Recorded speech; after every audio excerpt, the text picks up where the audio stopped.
Baik, sahabat sekalian, kita bertemu di Better PPI ya, belajar secara terstruktur, secara tertata terkait dengan PPI dan pada video kali ini kita akan belajar terkait dengan dasar fisika udara. Jadi kalau kita bicara tata udara, kita belajar dasar fisika. Memang nanti untuk video kali ini eh, ya, saya sendiri juga tidak mudah, apalagi fisika ya. Fisika itu dulu sudah kita dapatkan di masa kita sekolah, mungkin SMP ya, mulai SMP, tapi eh, kemudian kita munculkan kembali di sini karena supaya kita memahami, oh ini toh makna pengaturan-pengaturan udara ini karena ada hubungannya dengan transmisi dan lain-lain. Saya akan berbagi terkait dengan eh, materi tersebut. eh, saya rubah judulnya, tapi konsepnya dulu ada fisika udara, yaitu mekanika fluida pada transmisi infeksi. Ya, jadi fluida itu kalau kita mendengar kata fluida, biasanya kita langsung terpikirkan itu ada sebuah cairan. Tapi secara ilmu fisika, fluida itu ada sesuatu yang bergerak. Ya, suatu yang bergerak, suatu yang dia bisa menembus ruang dan lain-lain. Nah, fluida itulah yang kita eh, persepsikan salah satunya adalah udara, ya, udara. Nah, mekanika fluida artinya juga kita sedang belajar bagaimana udara tersebut dia berperan seperti halnya air atau cairan. Ya, sahabat sekalian, kemarin ada dari Kementerian Kesehatan kita sudah mengetahui bahwa ada surat edaran terkait dengan kewaspadaan kembali adanya COVID-19 karena ada peningkatan di Singapura. Namun yang terupdate ini eh, yang melonjak lebih tinggi ada di Thailand, ya, melonjak lebih tinggi di Thailand.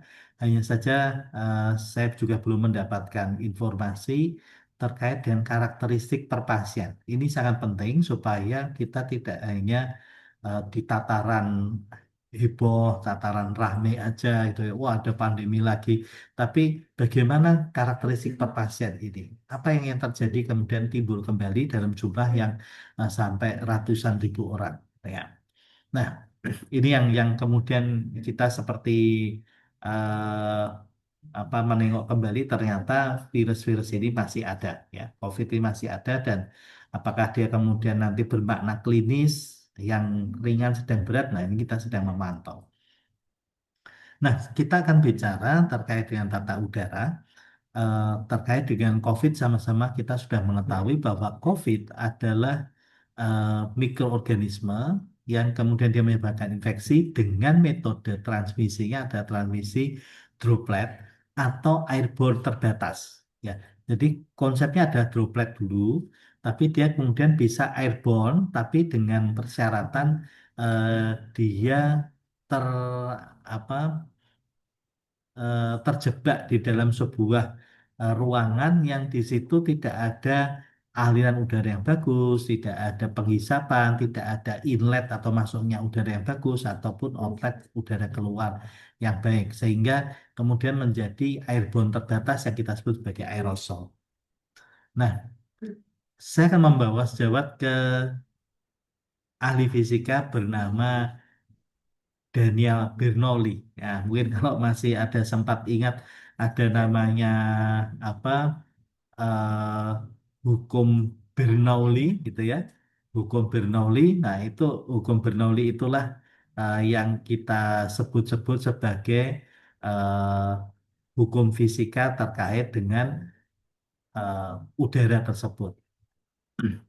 Nah, di dalam hukum Bernoulli, transmisi mikroorganisme itu tidak selalu akan menimbulkan infeksi. Nah, ini menarik ya. Jadi transmisi itu hanya pengantaran saja, tapi belum tentu nanti akan menimbulkan infeksi.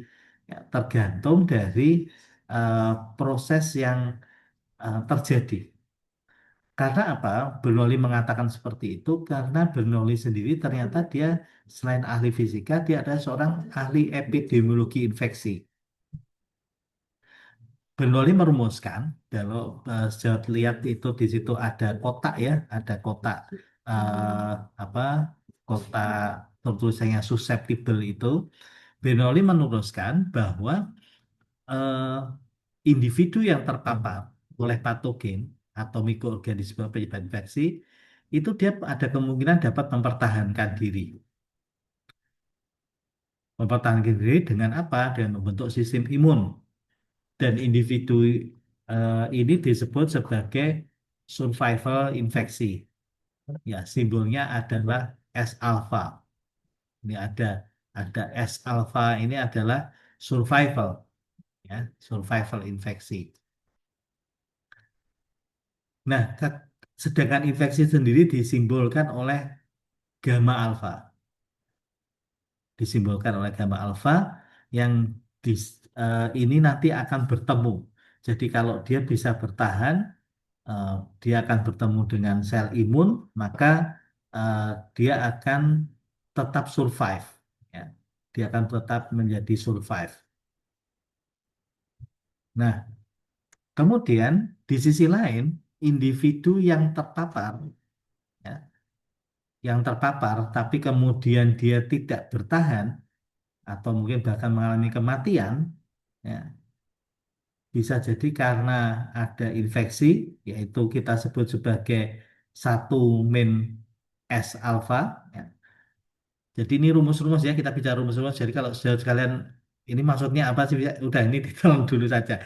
Ini memang rumusnya seperti ini. Bagaimana si Bernoulli menemukan ini? Memang saya tidak menemukan apa buku yang detail, belum menemukan ya. Mungkin ada untuk buku khusus fisika. Tapi bisa juga penyebab dari seseorang itu kemudian mati selain ini, faktor ini adalah juga sistem imunnya sudah terbentuk tapi dia tetap mati juga karena sebab-sebab lainnya. Nah, yang kita sebut sebagai mikro alfa ini. Jadi kalau S alpha itu ada survival menjadi imun, jadi dari susceptible itu dia akhirnya memiliki sistem imun. Kalau gamma alpha tadi adalah kekuatan infeksinya, kalau mikro alpha rata-rata kematian akibat beberapa kasus kecuali karena infeksi, ya. Jadi mungkin mati ini tapi bukan karena infeksi, bukan karena COVID-nya misalnya. Dan persamaan ini adalah kematian yang karena infeksi, masuk ke dalam persamaan. Nah, itu yang dirumuskan oleh Bernoulli dan ini kemudian didukung didukung oleh Alembert secara fisika bahwa eh, dan dia melibat sama dia ahli fisika tapi juga epidemiologi infeksi bahwa ada namanya rata kematian akibat berbagai kasus selain infeksi atau kematian karena infeksi tertentu. Jadi ini yang nanti implementasinya yang di tahun-tahun sebelumnya kita ketemu COVID, maka kita tidak bisa kemudian langsung mengatakan, oh ini si Fulan, si Anu meninggal karena kena COVID gitu. Kita tidak bisa seperti itu, tapi kita harus melihat bisa jadi diagnosanya COVID, tapi dia meninggal bukan bukan karena COVID-nya, gitu, karena hal lainnya.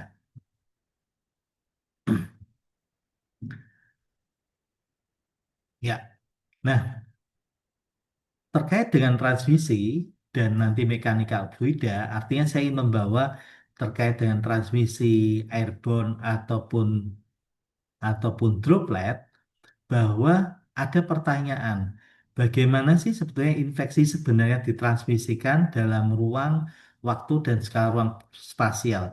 Artinya kita menanyakan airborne itu yang bagaimana sih? Droplet itu yang seperti apa toh? Kenapa kita menanyakan seperti itu? Kita berpikirnya begini, eh, ada kuman, kok bisa kuman itu berinteraksi dengan udara, kemudian udaranya kok seperti membawa masuk ke dalam tubuh kita. Kenapa kok ada begitu? Karena kita ada membayangkan mikroba dan sel, sel tubuh manusia, serta kita membayangkan pengaruh dari populasi dan lingkungan. Nah, itu kemudian nanti kita akan membentuk segitiga apa? Epidemiologi. Host, agent, dan ini environment. Ya. Itu. Sehingga pertanyaan ini sebetulnya missing link atau belum terjawab saat kita menghadirkan fakta populasi dan lingkungan, kemudian mikroba dan selulernya. Ya ini pertanyaan penelitian saya. Salah satu hal yang sedang saya dalami adalah ini ya di dalam penelitian. Nah, inilah yang kemudian saya mencoba merumuskan ya. Saya mencoba rumuskan bahwa di dalam proses ya, di dalam proses apa infeksi ya, transmisi infeksi itu ada beberapa hal yang eh, kita rangkum ya, kita rangkum. Yang pertama adalah ekstraksi mikroorganisme dalam sel host dan enkapsulasi patogen. Artinya eh, mikroorganisme ini dia sudah terlibat di dalam host tersebut dalam tubuh kita dan kemudian dia mengeluarkan sifat patogennya. Nah, tapi nanti sejauh sekalian bisa melihat di dalam eh, tayangan ini, di dalam apa gambar yang saya buat ini dari bagiannya ini ada eh, dua hal. Yang pertama adalah yang kotak warna kuning. Kalau ini ada proses-proses ya, nanti ada 4 proses. Yang ini ada kotak warna kuning, ini ada warna biru.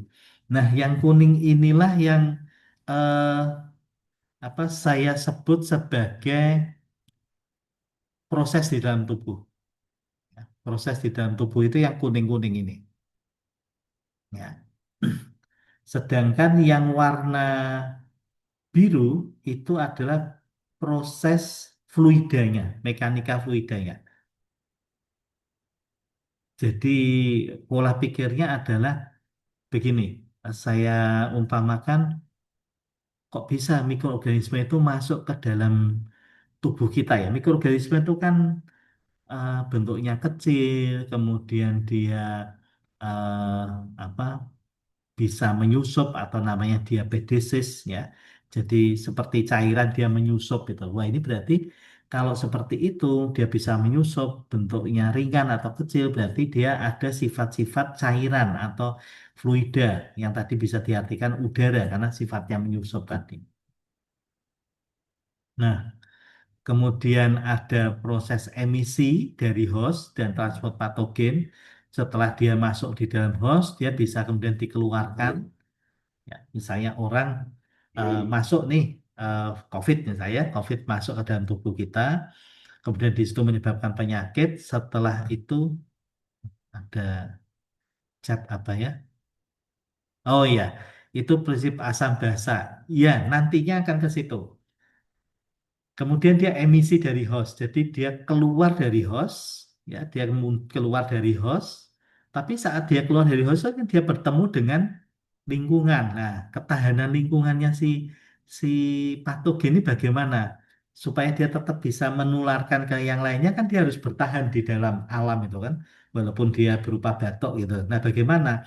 Nah, itu juga dilihat dari eh, ilmu. Jadi ini ibaratnya ilmu yang kuning-kuning ini adalah ilmu medisnya, bicara fisiologi, simptomatologi, imunologi, pertahanan host, biokimia. Yang ini adalah ilmu fisikanya, gitu. Ya, gitu. Nah, kemudian setelah bertahan di lingkungan, nah dia kan mendarat ke individu lainnya. Nah, itu namanya paparan. Dan bagaimana paparan itu menimbulkan infeksi. Ya, ini yang akan terjadi. Ya, nah ini yang eh, saya sampaikan. Jadi di tahap ekstraksi tadi, mikroorganisme ekstraksi di tahap awal itu mikroorganisme melakukan proses penetrasi ke dalam host tadi ya. Kalau kita ulang kembali untuk slide awalnya ya, ini dia di tahap awal itu dia akan melakukan proses ekstraksi masuk ke dalam host. Nah, kemudian proses penetrasi ke hewan host itu diawali dengan dia nempel dulu. Jadi misalnya ini mikroorganisme, tangan saya ini kemudian ini sel tubuh, ini mikroorganismenya nempel dulu. Mungkin pakai ini aja yang jelas ya. Nah, dia nempel. Nempel ini yang kita sebut sebagai attachment. Dan penempelan itu tidak sekadar menempel, tapi dia harus mencocokkan reseptor dari mikroorganisme itu dengan reseptor sel. Nah, setelah dia nempel, jadi misalnya ini tangan ya, tangan ini tubuh kita, setelah dia nempel, ya ini nempel ya, kok kurang kelihatan ya. Nah, setelah dia nempel, dia masuk, dia harus menyusup ke dalam sel tersebut. Nah, menyusup itu kalau bendanya kaku seperti ini, dia susah menyusup. Paham ya? Mikroorganisme nggak bisa sekaku mos ini. Maka dia harus dia modelnya adalah bisa menyusup seperti ini. Ini saya punya apa kopi ini ya. Nah, ini kopi ini bagaimana dia dia masuk ke situ adalah dia menyusup. Nah, proses menyusup itu dia harus memiliki kelenturan. Nah, kelenturan itulah yang kita sebut sebagai diapedesis. Nah, sama seperti halnya cairan atau fluida. Dia punya kemampuan namanya viskoelastis. Ya. Viskoelastis yang dia merubah bentuk, bisa merubah bentuk. Visko, visko, visko itu cair, ya. Elastis itu dia mudah merubah bentuk. Nah, contohnya apa? Oh, ada kecap, apa saus, ada darah, ya. Cat itu viskoelastis.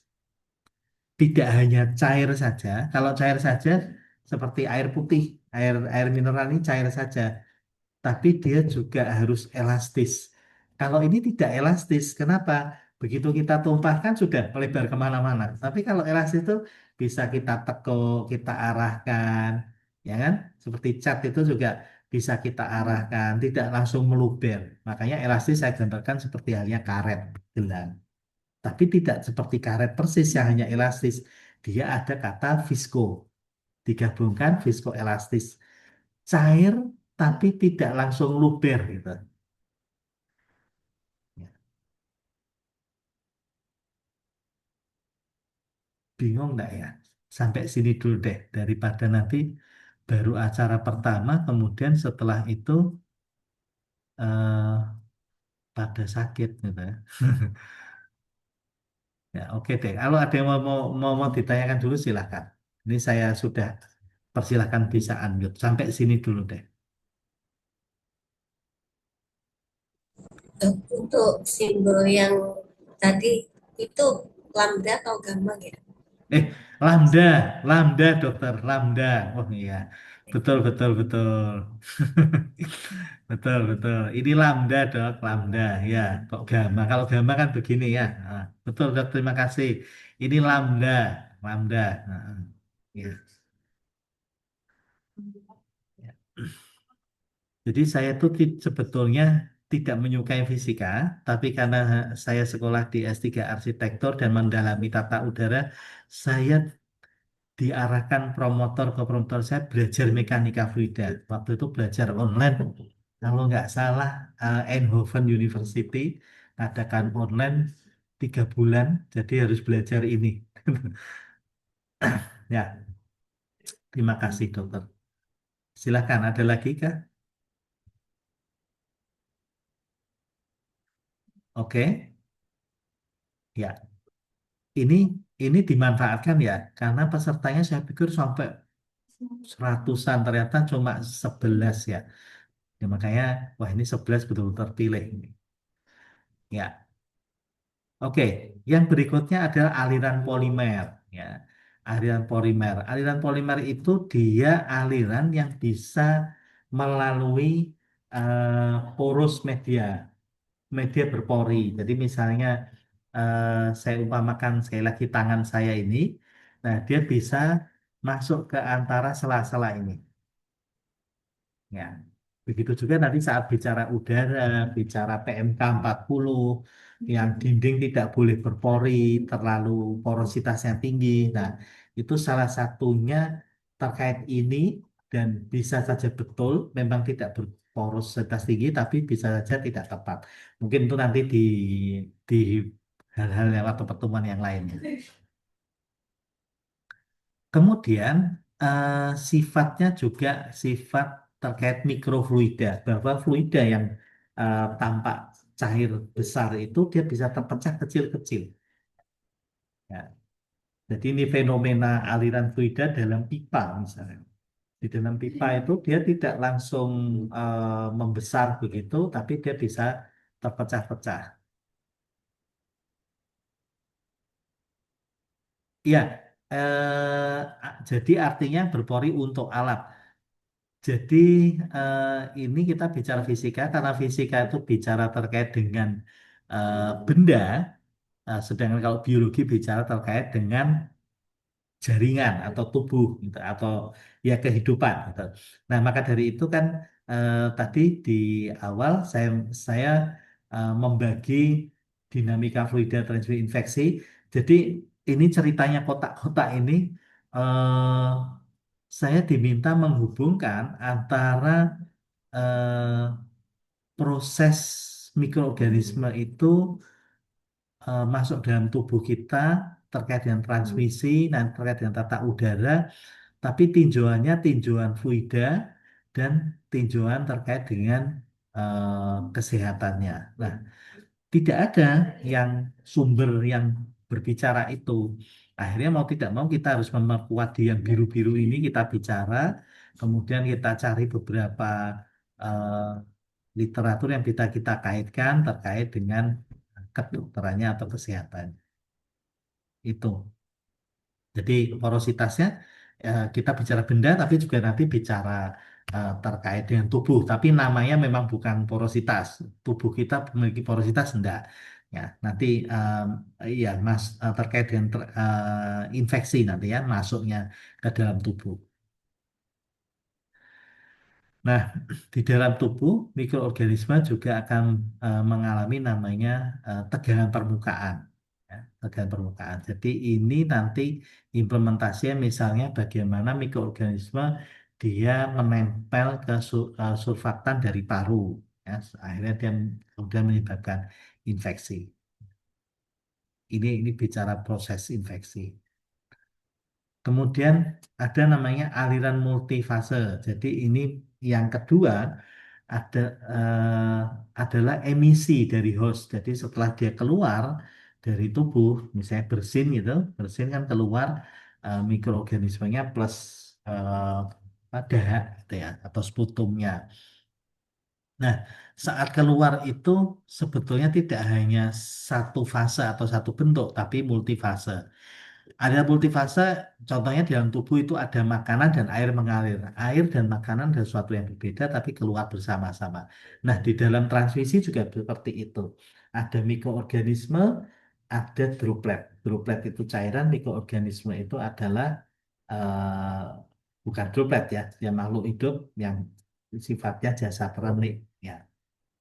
Nah, dia meninggalkan tubuh, ya. Proses ini disebut emisi yang dapat terlepas ke dalam tubuh seperti aliran darah, ah, ah, dan dia bisa meninggalkan tubuh atau alat keluarnya tubuh, portal exitnya, ya.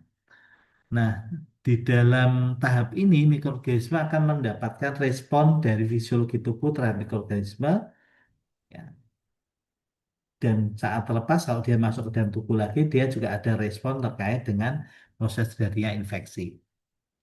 Nah, inilah yang kita sebut sebagai aliran multifase. Nanti ada beberapa hal terkait dengan eh, apa? Terkait dengan eh, mikroorganisme tersebut, mulai dari nanti begitu keluar, kemudian dia didilusikan di udara, dicampur atau diaduk di udara, mixing, kemudian gelembungnya bisa saja pecah, kemudian mikroorganismenya kering. Kan kita harus ingat bahwa yang membawa itu bukan kuman seperti ini kemudian menginfeksi, tapi dia ada ada apa ya, ada sarana transportnya yang kita sebut sebagai Droplet tadi itu saluran transportnya. Droplet itu ada bagian dari fluida.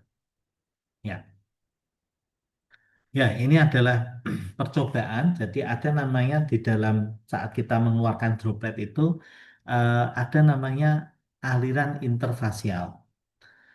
Contohnya adalah air dan oli yang disatukan lalu ditetesi surfaktan maka tidak akan terpisah. Ya, ya, si mikroorganisme dan zat lainnya itu akan tetap bersama. Droplet dia akan bersama, tidak akan terpisah. Ini ada percobaan kalau tanpa surfaktan, jadi surfaktan di dalam paru itu kan namanya surfaktan untuk alveolus. Nah, sebenarnya surfaktan itu tujuannya ada menjaga tegangan permukaan. Kalau tanpa surfaktan, begitu dimasukkan air, maka oli dan air akan terpisah, tapi dia masih bisa apa tampak di atasnya. Setelah dicampur ya. Tapi kalau kemudian 1 second ditunggu, maka air yang akan mengendap, olinya akan mengambang di atasnya. Ya. Nah, kalau menggunakan surfaktan, ya, menggunakan surfaktan, kita tetesi surfaktan, maka airnya tetap ada dan olinya dikelilingi oleh surfaktan. Jadi bukan membentuk area yang luas sebagai endapan gitu ya, atau sebagai oli tadi itu, tapi dia akan membentuk eh, apa, koloni ya, membentuk bentukan-bentukan tersendiri.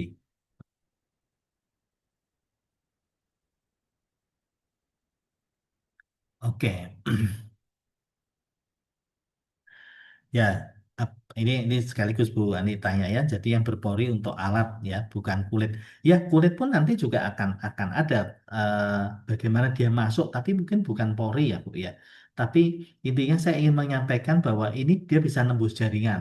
Makanya tadi saya bagi dua dulu terkait dengan sisi fisikanya dan terkait dengan sisi fisiologinya, sisi apa eh, tubuh kita dan terkait dengan masuknya benda.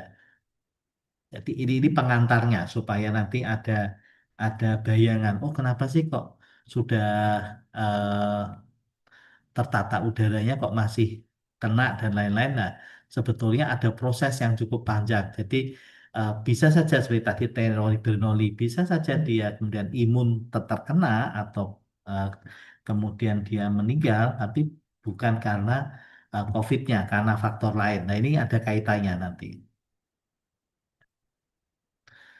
Nah, kalau bicara terkait dengan struktur, interaksi dari struktur dan fluida sangat erat.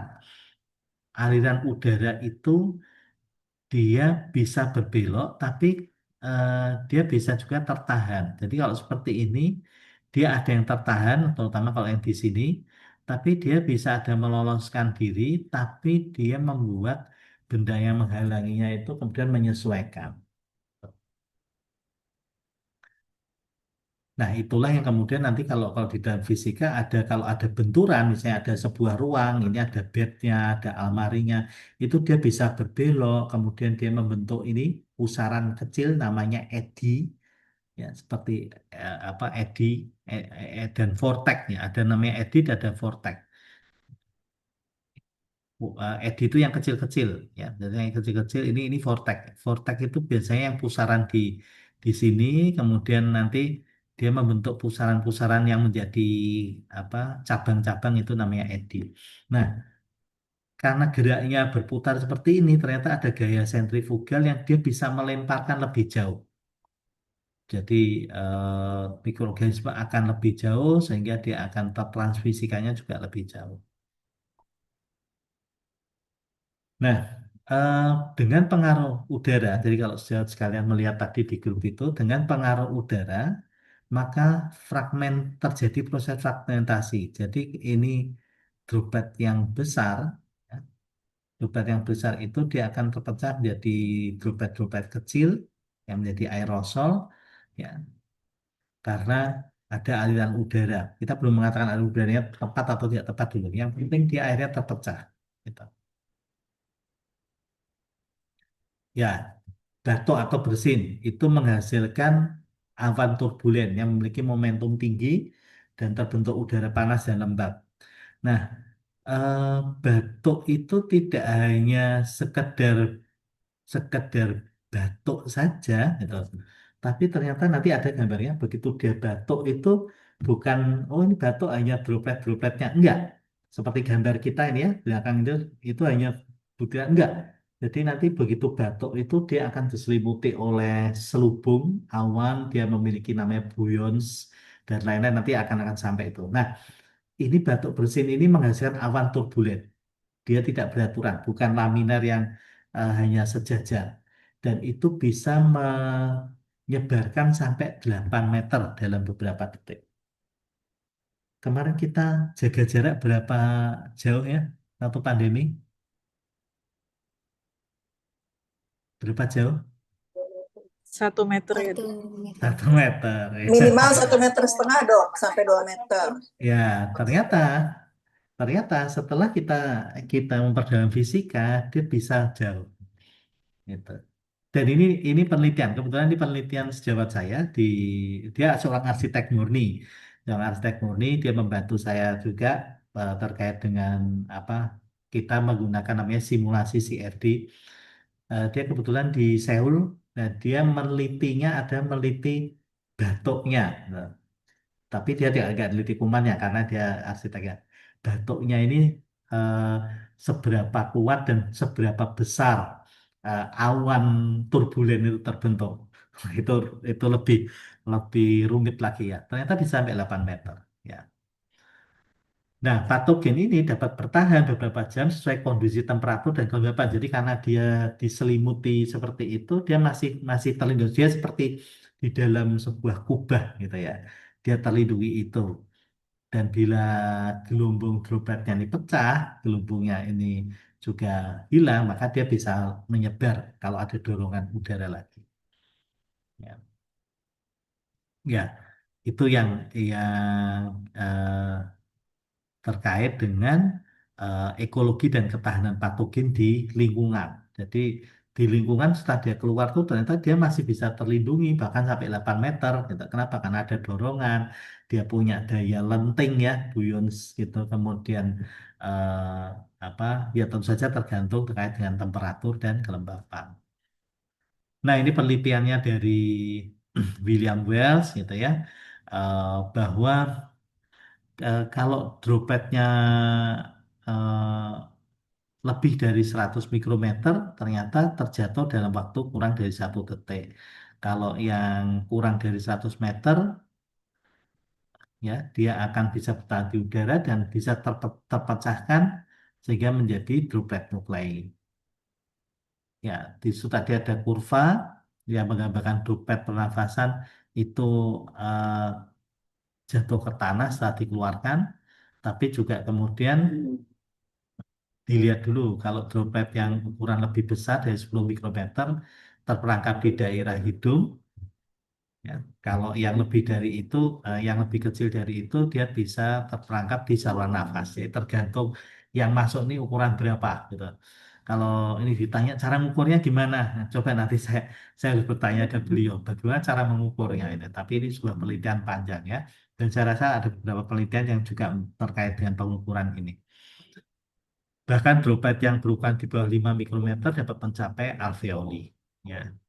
Dan droplet yang lebih besar masih dapat mencapai permukaan lain di mana mereka terus mengering dan meninggalkan residu. Makanya tadi saya tulis, ternyata droplet yang besar karena dia merupakan kombinasi antara gaya gesek udara dengan massa, maka dengan catatan tidak ada aliran udara, droplet yang besar ini justru memiliki momentum yang cukup besar untuk bisa eh, apa lebih jauh. Tapi eh, kalau karena gaya geseknya akan lebih kecil. Tapi kalau yang kecil-kecil gaya geseknya akan besar, maka masanya kecil tapi gaya geseknya besar karena sesuai rumus dia terbanding terbalik, lalu dia bisa terdorongnya tidak sejauh yang molekul besar tadi. Nah, ini yang tadi saya jawab, saya sampaikan. Jadi ada namanya buoyancy. Ya. Jadi ini adalah cloud atau apa namanya awan atau awan itu. Dan ini faktornya cukup banyak ya, ada penghitungan-penghitungan yang sangat-sangat fisika sekali, tapi kita cukup tahu bahwa ternyata batuk itu bukan partikel-partikel saja, tapi dia terlindungi seperti itu, dan di sini ada gaya-gaya sentrifugal yang semakin menyebabkan mikroorganisme itu semakin jauh tertransmisikan. Ya, jadi penyebarannya tadi bisa daya apung atau buoyancy driven dan terkait dengan momentum driven. Kalau buoyancy itu seperti halnya asap, ya, asap yang membumbung membuat seperti awan begitu. Tapi kalau momentum dia langsung dilemparkan, jadi momentum itu kan gaya gaya apa ya, gaya kinetik yang kemudian dia langsung bergerak. Itu contohnya adalah hembusan pesawat jet misalnya. Ya. Nah, ini penyebaran ke tepian atau lateral semakin meningkat dibanding dengan jarak dari sumber semburan karena tadi ada eddy. Ya. Jadi ada bulatan-bulatan tadi, pusaran-pusaran itu yang dia akan melentingkan eh, ke apa? Karena bukan ke tengah, bukan ke sana, tapi dia bisa melenting ke sana. Nah, itu baru satu eddy. Kalau beberapa eddy akhirnya banyak melenting, tidak hanya transmisinya tidak garis lurus begini, tapi bisa ada yang ke arah sana, ke arah sini gitu. Itu yang pentingnya kemudian nanti tata udaranya mau seperti apa nih untuk menangani turbulen-turbulen dari batuk ini. Oh, dilaminarkan. Laminarnya pun juga harus jelas dari sini ke sana ukurannya berapa, sedotannya harus berapa. Ya, ini tadi ada fragmentasi mukosaliva. Jadi intinya mukosaliva tadi yang di dalam air liur itu dia akhirnya terfragmen karena eh, apa proses terlibatnya beberapa faktor termasuk udara, kemudian gembung menjadi pecah sehingga dia akan dari fragmen yang besar menjadi fragmen yang kecil-kecil. Eh, saya mungkin ini nanti agak panjenengan baca saja. Saya tidak akan terlalu spesifik ke sini karena ini pun juga penghitungan, ada penghitungan ya. Dan ini pun juga saya belajar ya, belajar penghitungan ini walaupun eh, ya tidak betul-betul memahami secara tahap demi tahap kenapa sih bilangan Deborah itu harus ini ke sini gitu. Tapi intinya di tahapan ini bahwa mukosaliva itu bisa terfragmentasi ya, dan itu secara fisika ternyata memang sudah bisa dibuktikan ya. Ya, ini saya lewati bilangan Deborahnya. Jadi ini tadi yang saya sampaikan bahwa eh, droplet yang lebih besar itu bisa lebih jauh dibandingkan droplet yang kecil. Iya, iya. Hitung-hitung saya gagal paham ya, Bu. Saya saya paham tapi saya ya itu orang yang memahami, tapi karena ini bukan dunia yang saya perdalam setiap hari, sehingga saya untuk menyampaikannya agak kaku gitu, agak agak kesulitan karena ini pun saya dapat dapat ini dari orang yang betul-betul dia adalah seorang fisikawan gitu ya. Jadi saya mempelajari mekanika fluida adalah seorang fisikawan, orang yang ahli dalam fisika ini. Gitu. Ya, tapi ingin saya sampaikan ada itu tadi kalau kalau dia tanpa udara ya, kalau kalau ini tanpa udara kan ini nggak ada background udara apa-apa, no background airflow, hanya begini saja, maka yang besar-besar ini yang akan terlempar lebih jauh ya dibandingkan eh, kalau kemudian eh, ada udara, maka dia akan semakin mengecil dan itu bisa lebih jauh ya, turbulent cloud emisinya bisa lebih jauh, bahkan eh, 200 droplet itu bisa dalam waktu apa 200 droplet itu yang ukurannya kurang dari 10 mikrometer itu bisa tadi sampai 8 meter ya untuk apa tertransmisikannya. Nah, ini juga ada fenomena yang menjadi perumpamaan, yaitu eh, otomatisasi solusi. Ya, jadi seperti kalau kita eh, apa ya, cuci tangan, bukan cuci tangan ya, apa yang ada spray, spray ya, spray. Itu kan dia sebenarnya cairan kemudian terdistrak menjadi sebuk-sebuk yang kecil. Nah, itulah yang kemudian bisa kita anggap bahwa mikroorganisme pun juga bisa seperti itu tertransmisikannya. Nah, saya masuk ke transmisi COVID nih. Eh, Ya, saat mau keluar nggak ada udara, tapi saat bersin pasti ya itulah. Makanya ini kalau fisika itu kita mengkondisikan kalau nggak ada udara seperti ini, kalau ada udara seperti ini. Ya, namanya praktikum fisika kan kita kondisikan karena kita harus menghitung tadi lebar ini dan itu yang saya dapatkan dari Pak Ade itu ya sejawat saya yang sedang S3 di Korea itu eh, dia ngitungnya seperti itu, tidak ngitung ke tubuh. Nah, ini kalau transmisi, ya, kita tahu bahwa transmisi ini sekarang muncul lagi. Ini ada dokumen-dokumen, laporan-laporan waktu COVID-19 tahun 2020 bahwa SARS-CoV-2 pun tetap berdaya infeksi selama minimal 3 jam setelah di aerosol tersebar hingga 72 jam kalau dia di permukaan. Ini penelitian dari Van Doornellen. Bahkan di situ ada kalau di kayu berapa jam, di besi berapa, plastik berapa. Ya, artinya kita tidak bisa mengatakan, oh kalau udah keluar dari tubuh, jatuh, kena udara, kena apa temperatur pasti mati. Ternyata Pandu Merah mengatakan bahwa bahkan masih ada yang bisa bertahan sampai 72 jam. Ya, maka dari itu, pengambilan sampel SARS-CoV-2 menemukan virus di ventilasi udara rumah sakit pasien, didemonstrasikan terjadinya pengangkutan partikel virus jarak jauh. Ini penelitiannya Ong.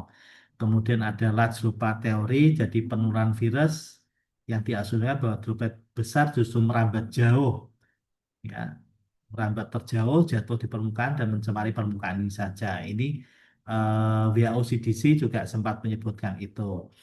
Tapi kalau kemudian ada awan emisi tadi, oh ternyata batuk itu tidak hanya kita melihat mungkin hanya riak-riak ini ya apa dahak itu ya apa sputum itu atau droplet tadi. Tapi ternyata ada yang tidak tampak yaitu awan tadi ya. Kalau dahak kan misalnya gini, oh kena basah nih. Nah, kita usap basah. Tapi ternyata begitu ada awan tadi, maka bisa mencapai jarak 5 sampai 8 meter. Ya saja saya tidak tahu ini apakah apakah bisa kemudian kita memberikan masukan. Saya rasa sih bisa. Tapi terkait dengan pemerintah Indonesia bahwa jaga jarak jangan hanya 1,5 dong. Nah, kalau 8 meter ya kejauhan juga. Nah ini untuk pengetahuan dasar kita dulu aja. Saya juga tidak tahu harus menyampaikannya seperti apa untuk kebijakan ya. Oh iya, ini slide saya terulang. Baik, itu yang terkait dengan fisika udara.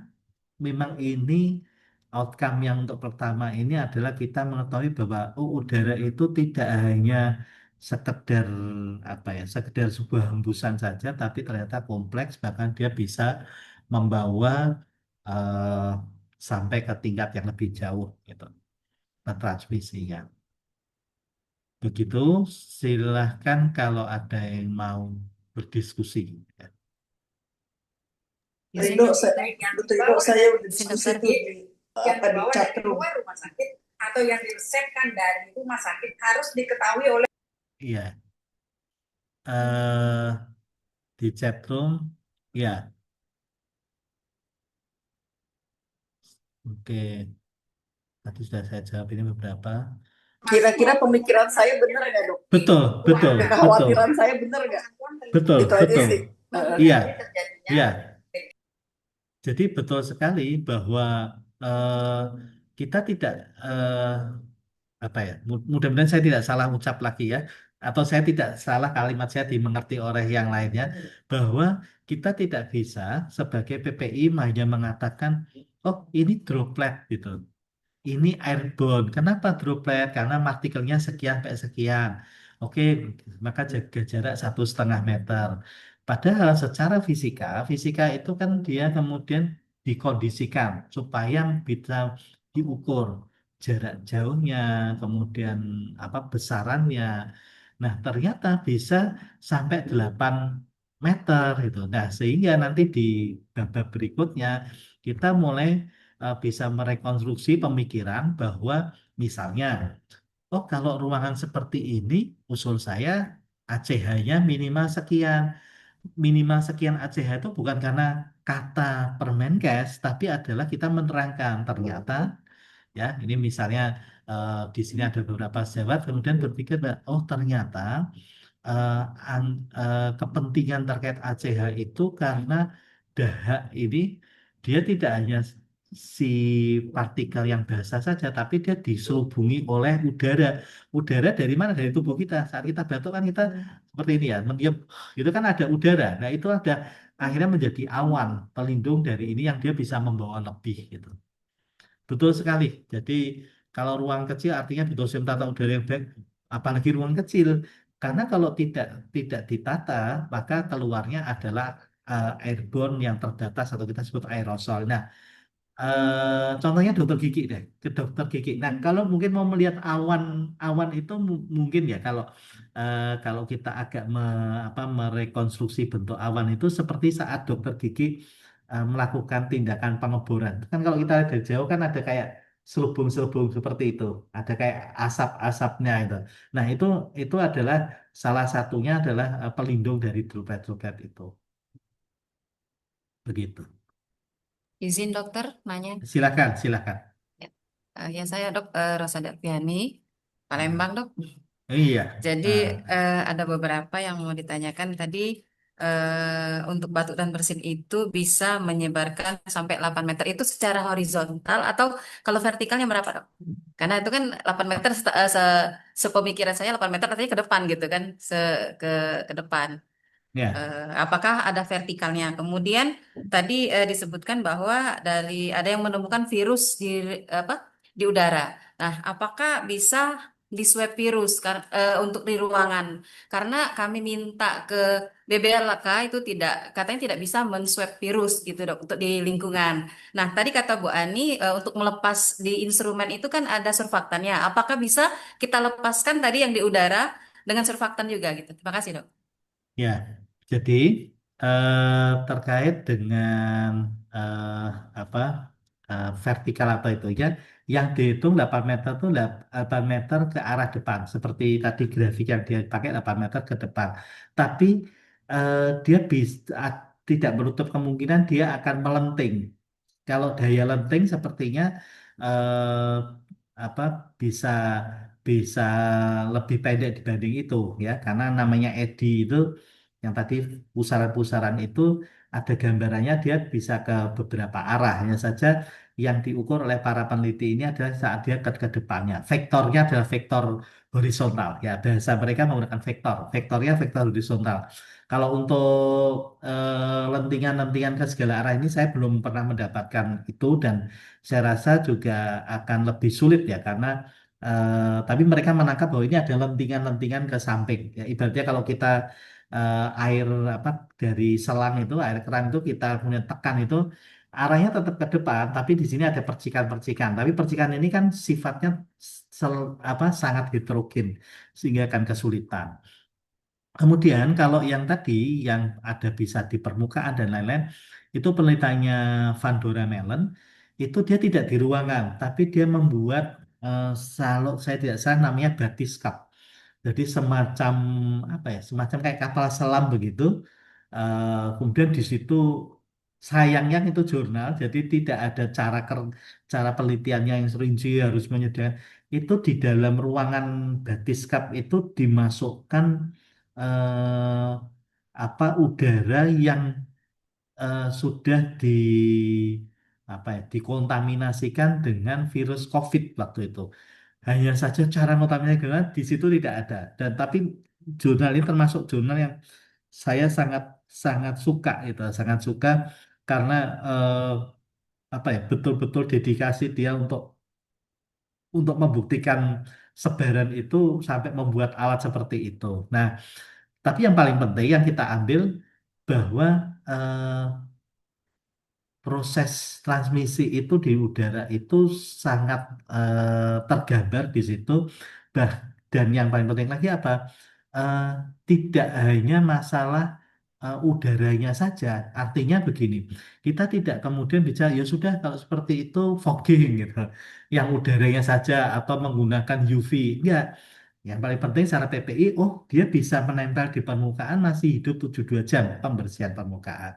Gitu. Jadi saat saat kita ada infeksi apapun termasuk nanti apa entah kita mau COVID, mau TB ataupun oh intinya pembersihan permukaan bisa atau menjadi suatu hal yang terstandar sesuai dengan PPI gitu.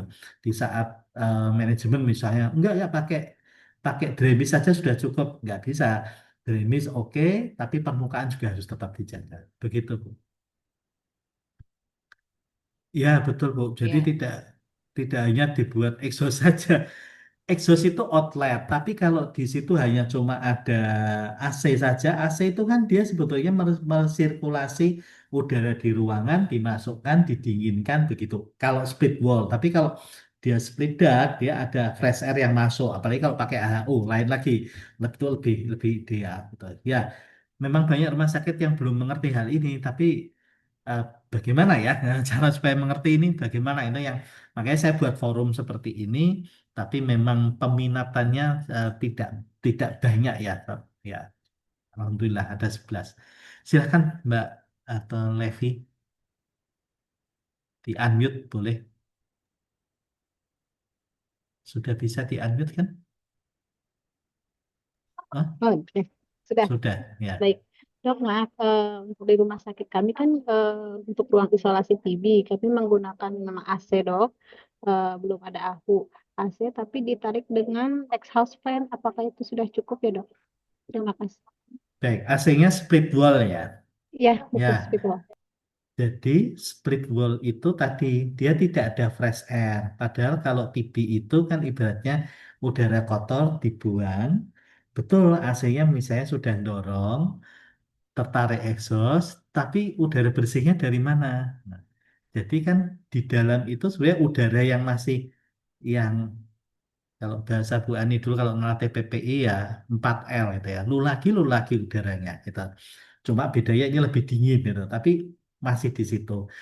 Saya lebih lebih setuju kalau memang tidak ada udara udara yang apa AH, AHU tidak ada AHU menggunakan split duct. Jadi seperti AC biasa split duct, tapi dia ada cerobong yang dia bisa memasukkan udara bersih gitu. Gitu. Dan beberapa rumah sakit saya dorong untuk itu. Harganya juga murah kok dibanding AHU, tapi ya mending pakai itu gitu. Oke, baik, Dok. Ya, Terima kasih. ya, ya. Oke, masih ada lagi. Ini jam 12.02. Kita 1 jam saja, sedikit-sedikit mengendap gitu.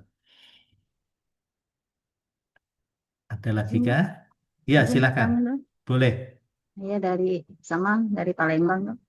Oh iya, Sama dengan Ibu Rosada. Jadi gini, ya, tadi kan berkaitan dengan pertanyaan Ibu Levi, ruang isolasi itu nggak boleh, seharusnya kita nggak pakai AC atau nggak pakai AC split duct. Nah, kadang-kadang permintaan split wall, kenyamanan, split wall. ya split Nah, ya, maksudnya split one. Ah, bukan split duct. Jadi kadang-kadang permintaan dari kita pasien kita kan butuh kenyamanan. Nah, kemarin juga waktu COVID-19 itu banyak rumah sakit yang tetap menggunakan AC, Dok. ya, Dengan ya. tambahannya malah tidak ada gitu. Malah dengan udara jendela yang dibuka begitu katanya. Pagi-pagi dibuka kemudian ditutup lagi. Nah, itu pengaruhnya dengan penggunaan AC tadi. Hubungan juga saya tanyakan juga nih, selain seberapa banyak kuman yang ini karena ada return air di sana, Dok, ya, putar-putar udara di situ saja kan enggak sehat gitu ya, Dok, ya, enggak ada fresh air gitu kan alasannya. Nah, kita juga minta dari tim BPI biasanya minta yang benar-benar terstandar gitu, yang bisa kayak split duct tadi, tapi dikatakan bahwa BPI itu mahal. Nah, itu, Dok. Jadinya BPI itu kalau sudah ngomong dengan orang BPI biasanya mahal gitu. Jadi mungkin ada tip atau trik tersendiri, Dok, biar bisa lebih murah tapi nyaman, pasien tetap nyaman, petugas juga tetap aman gitu, Dok. Dan Iya, hubungan satu lagi, Dok, dengan suhu dan kelembapan. Nah, ini sangat sulit kita dapatkan untuk yang terstandar, Dok, yang di 40-60. Nah, itu bagaimana, Dok, untuk iya, supaya standar dari ACH dan kelembapan itu kita dapat gitu. iya, Itu aja, Dok. Makasih. iya. Ibu pencahayaannya kurang, jadi saya seakan-akan sedang wawancara dengan apa kayak acara itu loh, acara apa? Acara insert gitu loh. Nah, jadi ibu gelap, saya terang ini. Jadi, wah ini nanti kalau tersiar nih punya acara investigasi ini disamarkan. Iya, Dok, kayaknya ini dari pencahayaan dari Lah, situ. kelihatan, lah, kelihatan, kelihatan. Kayak anti, Dok. Ini jadi kayak acara anu nih, investigasi kriminal. Oke, ya, aduh aja. Ya, jadi eh kalau terkait saya jawab yang terakhir ya, kalau nanti temperatur kelembapan itu tidak bisa berdiri sendiri. Nanti nanti ada materinya itu. Jadi tetap harus apa? Harus disinergikan. Itu mungkin nanti kita akan ke sana. Terus kalau terkait AC, sebenarnya tidak dilarang AC itu. AC itu fungsinya untuk kenyamanan. Memang dia ada hembusan, bahkan penelitian saya di S3 ini, saya menemukan bahwa AC itu tetap memberikan dorongan juga itu. Bahkan saya memperagakan beberapa rumah sakit itu AC-nya saya matikan, itu ternyata angka kumannya tinggi dibandingkan kalau AC saya nyalakan dan cukup drastis. Artinya AC ini tetap memiliki daya dorong. Bahkan ada rumah sakit di sininya AC, di sininya kipas angin. Saya juga bingung ini maksudnya gimana. Rupanya dia dia terinspirasi perkataan saya bahwa kipas itu keamanan karena dia mendorong, AC itu kenyamanan. Akhirnya dipasanglah semua. Memang angka kumanya jauh lebih lebih turun, tapi terbentuk area turbulensi di dalam ruangan tersebut gitu. Nah, itu yang harus apa kita rekayasa ya. Saya kalau tadi solusinya gimana? Saya lebih cenderung sekarang mempromosikan AC-nya AC yang split duct, ada ductingnya, bukan yang split wall seperti yang di rumah-rumah kita pakai. Jadi dia ada terbuangnya ditarik exhaust, tapi dia bisa menyerap udara segar masuk ke situ gitu. Dan harganya sepertinya tidak jauh digandeng AC split wall gitu. Gitu. Nah, ya saja memang karena dia ada ducting, di dalamnya ada ducting, maka dia harus harus area atap dan lain-lain, langit-langit harus ada ini ya, ada rekayasa supaya ada penghisapan udara segar gitu. Gitu. Nanti Kalau kapan-kapan saya tunjukkan mungkin apa ya, AC speed dock. Nah, gimana Bu? ya. Kalau misal AC tadi ditambahin dengan exhaust fan atau in-house fan gitu, Pak, gimana? Tidak Misalnya ini apa-apa. AC Jadi bisa gini, beda ya, Dok? jadi, jadi gini. AC itu fungsinya untuk kenyamanan supaya Ya, dingin. Dia bisa dorong, oke dorong. Sedangkan exhaust itu fungsinya menghisap, membuang gitu. Jadi yang ini mendorong, tapi dia tidak inlet. Inlet itu memasukkan. Kenapa? Karena dia tidak ada udara yang dimasukkan kalau AC ya, speed wall. Tapi kalau speed duct bisa, dia ada udara yang dimasukkan.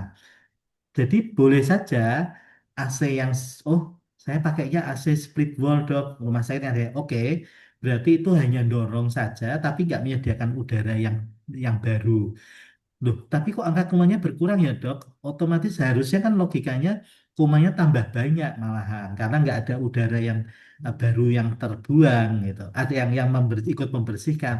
Nah, yang saya lihat dari beberapa desain yang saya teliti di beberapa rumah sakit, ada 7 rumah sakit, udara-udara pendorong itu berasal dari sisipan udara di celah pintu. Namanya ruang isolasi, judulnya ruang isolasi, tapi masih ada celah pintunya. Itu ya. yang harus ditangani itu. Mak- Oke, mak- nah, maksudnya gini, Dok. Kan kita ya exhaust fan itu kan bisa dibuat dua, Dok, ya, dua fungsi, bisa dibuat in dan di X dari kan X itu oh keluar, in lain, masuk. Nggak oh bisa, Dok. lain. Kalau nanti ngaturnya seperti itu, kalau memang ruangan itu tekanannya dia tidak tekanan untuk positif dengan AC yang split wall, maka dia akan terjadi tabrakan di situ, turbulensi gitu. Jadi yang udara ini dimasukkan, kemudian AC-nya juga nggak ada. Tetap konsepnya ada konsep konsep buang dan keluar. Kalau yang digunakan adalah exhaust dengan exhaust, yang satu in satunya out, bisa saja, tapi nanti akan panas gitu. Ya, Pak karena hasilnya Pak, ya. iya, kecuali yang in dan out-nya itu exhaust-nya itu adalah dalam konsep exhaust AHU. Di AHU itu ada exhaust, ada penarik ya, penarik in-house ya, in-house ya masuk. Tapi di situ ada namanya damper. Damper itu untuk menyesuaikan suhu. Kemudian diukur, Damper. dampernya itu ada 2 atau 3 ya. Ya, sehingga suhu yang keluar itu ada suhu yang sejuk, yang nyaman, gitu. Tapi kalau ya exhaust beli saja, dipasang untuk inlet, satunya dipasang outlet, panas nanti. Nah, gitu. Oke, ini sudah muncul penanda karena ini memang saya setting untuk sampai jam 12 saja. Itu yang pertama, mudah-mudahan bermanfaat. Nanti kalau mau lanjutkan diskusi silahkan di dalam grup yang 10 itu. Baik, begitu jawab sekalian. Mudah-mudahan yang pertama ini bermanfaat. Nanti penugasannya saya share di grup ya, gitu. Tidak mengerjakan tugas langsung nggak lulus. Yang berikutnya tidak usah ikut, gitu ya. Nah, ini agak galak nih ya. Oke, terima kasih. Selamat melanjutkan pelayanan. Sehat selalu. Assalamualaikum warahmatullahi wabarakatuh. Salam, terima Salam kasih dokter. dokter. Terima Salam kasih dokter. dokter. Terima kasih Assalamualaikum. banget. Izin Terima kasih nih. dok.